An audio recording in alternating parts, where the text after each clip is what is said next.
आप सभी का बहुत बहुत स्वागत है मेरे इस YouTube चैनल में। भारत के इतिहास से संबंधित महत्वपूर्ण प्रश्नों पर रोज हम डिस्कशन करते हैं, जो कि UGC net, JRF, set, TGT, PGT जैसी परीक्षाओं के लिए इंपॉर्टेंट हो सकता है।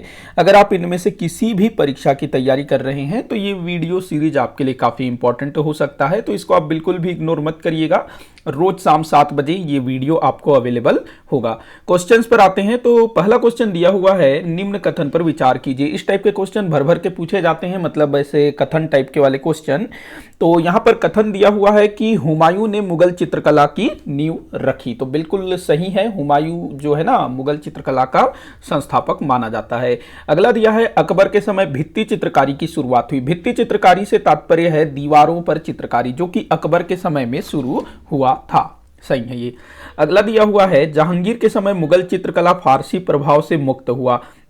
ये भी बिल्कुल सही है। जहांगीर के टाइम पर जो मुगल चित्रकला है ना, वो कहीं ना कहीं जो उनका जो मूल तत्व था मुगलों का, उसको वो खोता चला गया और उसका जो है भारतीयकरण होता चला गया। मतलब कि जो मुगल चित्रकला है, जो जिसमें फारस का प्रभाव था, जहां से मुगल आए थे वहां का प्रभाव था, तो जहांगीर के टाइम पर वो जो प्रभाव है लगभग समाप्त हो गया और मुगल चित्रकला जो है पूरी तरह से भारतीय हो गया। तो इसको आप दो तरह से देख सकते हैं। एक तो एक जहांगीर के समय मुगल चित्रकला में फारसी प्रभाव कम हुआ, समाप्त हुआ। दूसरा ये बोल सकते हैं कि जहांगीर के समय मुगल चित्रकला पूरी तरह से भारतीय हुआ।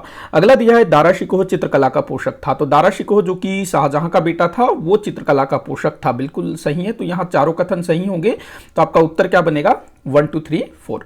नेक्स्ट क्वेश्चन को हम लोग देखते हैं, हड़प्पा कालीन स्थलों में से अभी तक किस धातु के साक्ष्य प्राप्त नहीं हुई है? मोस्ट इंपॉर्टेंट क्वेश्चन है। देखो, तांबा मिला हुआ है, तांबा की कुल्हाड़ी मिला हुआ है ना, तांबा की कुल्हाड़ी। पिछले वीडियो में मैंने बताया भी था, शायद आया था एक क्वेश्चन। कांस्य, कांस्य जो कांसा है ना, कांस्य धातु की एक प्रतिमा प्राप्त हुई है, जो नृत्य करती हुई एक महिला का जो मूर्ति मिला है ना, कांसा का, ये भी मिला है। स्वर्ण, सोना भी मिला है। लोहा अभी तक जो है नहीं मिला है। देखो, लोहा का जो खोज है वो तो भाई बहुत बाद में हुआ, 1000 ईसा पूर्व में, और जो सिंधु घाटी सभ्यता है वो तो उसके पहले की है। तो आपका उत्तर होगा लोहा, लौह धातु। अगला क्वेश्चन दिया है, संभवतः हड़प्पावासी किस जानवर से परिचित नहीं थे?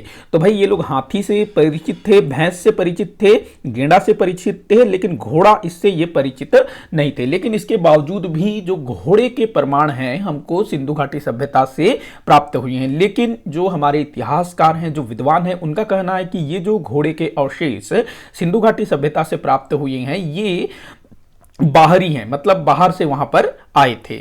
तो ये ध्यान रखेंगे। मैं अगले किसी वीडियो में जिक्र करूंगा इस बारे में और अच्छे से। तो आंसर होगा आपका घोड़ा, जबकि वैदिक कालीन आर्यों के लिए घोड़ा काफी इंपॉर्टेंट था। अगला क्वेश्चन दिया है, स्वतंत्रता की चाह में टीपू सुल्तान द्वारा किए गए परिवर्तनों में से कौन सा इसमें शामिल नहीं है? ये यूजीसी नेट में पूछा गया क्वेश्चन है। तो जो टीपू सुल्तान थे, उनको जो है स्वतंत्रता का पुजारी कहा जाता है। वो जो है खुद को अंग्रेजों से मुक्त कराना चाहते थे। हालांकि अंग्रेजों ने उन पर अधिकार नहीं किया था, लेकिन अंग्रेज जो है उनके राज्य पर अधिकार करना चाहते थे। तो वो जो है खुद को स्वतंत्र रखना चाहते थे। तो स्वतंत्रता की चाह में टीपू सुल्तान द्वारा किए गए परिवर्तनों में से कौन सा इसमें शामिल नहीं है? तो पहला दिया है, मतलब अ दिया है, उसने खुतवा में अपना नाम शामिल करवाया। बिल्कुल ठीक है। खुतवा, जो मुसलमानों में जो खुतवा पढ़वाया जाता है ना, तो जो बड़े बड़े शासक होते हैं, शक्तिशाली शासक होते हैं, तो वो जो है खुद के नाम के खुतवा पढ़वाते हैं। अगला दिया है, अपने शासन की वैधता के लिए खलीफा से सनद का अनुरोध किया। खलीफा, जो हम मध्यकालीन भारतीय इतिहास की जब शुरुआत होती है, तो जो दिल्ली सल्तनत के सुल्तान थे, वो खलीफा से अपने पद की मान्यता लेते थे। वो उस समय काफी इंपॉर्टेंट होता था। और जिस सुल्तान को, जिस शासक को खलीफा ने मान्यता दे दिया, तो उसको मतलब कोई चुनौती नहीं दे सकता था। हालांकि जो मुगल बादशाह थे, उन्होंने खलीफा का मतलब उतना महत्व नहीं दिया, लेकिन टीपू सुल्तान ने खलीफा से खुद के पद की वैधता के लिए जो है ना अनुरोध किया। ठीक है। ये अगला दिया है, उसने अपनी स्वतंत्र मुद्रा जारी किया। बिल्कुल सही है ये। अगला दिया है, उसने सभी यूरोपीय कंपनियों को दक्षिण भारत से बाहर निकालने की धमकी दी। ये गलत है भाई। वो सिर्फ अंग्रेजों से, अंग्रेज उनके शत्रु थे। बाकी जो फ्रांसीसी थे वो टीपू सुल्तान के मित्र थे। फ्रांसीसियों ने काफी हेल्प की थी टीपू सुल्तान की। ध्यान रखेंगे इस चीज को। तो यहां पर जो है द जो है आपका गलत होगा। वो सिर्फ अंग्रेजों को भगाना चाहते थे, फ्रांसीसियों को नहीं। अगला दिया है, ऋग्वेद में कितने सूक्त है? बड़ा ही आसान क्वेश्चन है। 1028 सूक्त है ऋग्वेद में। टोटल 10 मंडल हैं 10 मंडल। 10,552 ऋचा। ऋचा कैसे लिखेंगे, ऐसे ऐसे लिखेंगे ना ऋचा। तो ऋचा 10,552 और 10 मंडल 1028 सूक्त। बहुत बार पूछा गया ये क्वेश्चन। अगला क्वेश्चन दिया है महात्मा बुद्ध को किस स्थान पर निर्वाण की प्राप्ति हुई। तो महात्मा बुद्ध को निर्वाण की प्राप्ति हुई, कहां पर निर्वाण की प्राप्ति हुई भाई, तो कुशीनारा में। कुशीनारा जो कि मल्ल जनपद में था। कुशीनारा कब निर्वाण प्राप्ति हुई इनको, तो 483 ईसा पूर्व में। वहीं अगर हम महावीर स्वामी जी की बात करें तो इनको भी मल्ल महाजनपद के ही पावापुरी में निर्वाण प्राप्त हुआ। दोनों मतलब महात्मा बुद्ध और महावीर स्वामी दोनों को ही मल्ल महाजनपद में निर्वाण की प्राप्ति हुई। महात्मा बुद्ध को मल्ल महाजनपद के कुशीनारा में और महावीर स्वामी को मल्ल महाजनपद के पावापुरी में। 16 महाजनपद हुआ करते थे ना। महावीर स्वामी को निर्वाण कब प्राप्त हुआ, तो 468 ईसा पूर्व में। तो दोनों का आपको याद रखना है। तो आंसर होगा कुशीनारा। अगला दिया हुआ है निम्नलिखित में से कौन सा एक स्थल कभी भी मगध साम्राज्य की राजधानी नहीं थी। बड़ा अच्छा क्वेश्चन है। गिरिव्रज था, राजगृह था, वैशाली था, कौसाम्बी नहीं था। इसके अलावा जो पाटलिपुत्र है ये भी मगध की राजधानी थी। तो ये 4 स्थान याद रखेंगे, पाटलिपुत्र, गिरिव्रज, राजगृह और वैशाली। किस किस शासक के समय में ये राजधानियां थी, आप मुझे नीचे कमेंट बॉक्स में बताइएगा। अगला क्वेश्चन दिया हुआ है अमीर खुसरो क्या थे। क्या थे भाई अमीर खुसरो, एक इंसान थे ना, इंसान तो थे ही थे, वो एक कवि थे, संगीतकार थे, इतिहासकार थे, काफी सारी किताबें इन्होंने लिखी है। तो आंसर आपका जो हो जाएगा द। और ये जो अमीर खुसरो है ना, ये 3 राजवंश के समय तक थे। गुलाम वंश के शासकों के टाइम पर भी ये थे। बलबन खुसरो, बलबन हो गया, कै खुसरो हो गया, उसके बाद जो कैकुबाद है, शमसुद्दीन की उमर से, इन सब के समय भी थे। उसके बाद खिलजी वंश, अलाउद्दीन खिलजी, जलालुद्दीन खिलजी, उसके बाद फिर जब तुगलक वंश आता है तो गयासुद्दीन तुगलक, उन सब के समय भी अमीर खुसरो रहे हैं। और ये कविताएं भी लिखते थे, संगीतकार भी थे, इतिहास संबंधी काफी कुछ भी लिखा है। तो तीनों थे ये। अगला क्वेश्चन दिया है कौन सा कथन सत्य है। देखते हैं भी कौन सा कथन सत्य है। H.W. नेविन्सन स्वदेशी आंदोलन के समय पत्रकारिता की थी। बिल्कुल सही है और एकदम गांठ बांध लो। H.W. नेविन्सन स्वदेशी आंदोलन के टाइम पर रिपोर्टिंग करने भारत आए थे। अगला दिया है वेब मिलर गांधी जी के दांडी यात्रा के समय साथ थे। बिल्कुल सही है। वेब मिलर अपने जो गांधी जी ने 78 सहयोगियों के साथ दांडी यात्रा की थी ना, तो उन 78 में से एक वेब मिलर भी थे। तो ठीक है ये भी। अगला दिया है लुई फीसर ने गांधी जी की जीवनी लिखी। बिल्कुल सही है। लुई फीसर एक महिला थी, अमेरिकी पत्रकार थी। और ये जो है ना लुई फीसर वर्ष 1942 में जो भारत छोड़ो आंदोलन हुआ था उस टाइम पर ये भारत में थी, जब गांधी जी जेल में थे ना उस टाइम पर। तो लुई फीसर। तो तीनों का नाम याद रखेंगे, कौन किस किस आंदोलन के समय रिपोर्टिंग करने आया था। तो तीनों यहां पर सही होगा। तो उत्तर क्या बनेगा भैया आपका 1, 2, 3। अगला क्वेश्चन हम लोग देखते हैं सवाई राजा जयसिंह ने किन स्थानों पर वेधशालाओं का निर्माण किया।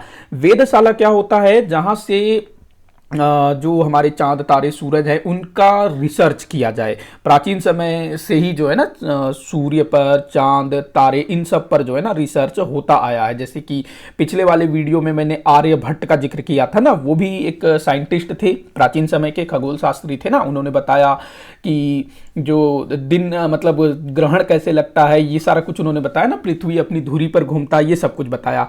तो ये वेधशालाओं के द्वारा ऐसा जो है अध्ययन वध्ययन किया जाता था। हमारे भारत में जो काफी सारे जो मंदिर है ना, जैसे कोणार्क का सूर्य मंदिर हो गया, इसके अलावा अगर आप मिस्र के पिरामिड देखोगे तो ये सब जो है ना जो क्या कहना चाहिए, जो खगोल शास्त्र है ना, कुछ कुछ उस टाइप से बना हुआ है। तो वेधशाला राजा जयसिंह जो जयपुर के राजा थे, इन्होंने जयपुर में बनवाया, दिल्ली में बनवाया, मथुरा में बनाया, उज्जैन में बनवाया, बनारस में बनवाया। तो 5 स्थानों पर इन्होंने जो है वेधशालाओं का निर्माण करवाया। अभी मेरे ख्याल से जयपुर और दिल्ली में ही ठीक ठाक है, बाकी स्थानों पर टूट फूट गया है। आगरा में नहीं है, बाकी 5 स्थानों पर है। तो 1, 2, 3, 4, 6 ये आपका उत्तर होगा। 1, 2, 3, 4, 6 इन स्थानों पर वेधशाला बना है। अगला क्वेश्चन दिया है निम्न पर विचार कीजिए। तो भाई पहला दिया है अकबर ने 1577 में दिल्ली में टकसाल स्थापित किया। तो ये बिल्कुल ठीक है, आई थिंक ठीक है। थोड़ा सा मुझे डाउट है, 1 मिनट। हाँ मैं माफ़ी चाहूँगा, थोड़ा सा ना इसको आप डाउट में लेके रखिएगा, क्योंकि मुझे लास्ट टाइम पर इसको चेक करना था, मैं चेक करना भूल गया। इसको वैसे मुझे ठीक लग रहा है ये, ये वैसे मैं लगभग 90% श्योर हूं, बट 10% थोड़ा सा डाउट है। तो आप लोग भी खोजिएगा, आपको काफी कुछ जानने को मिलेगा।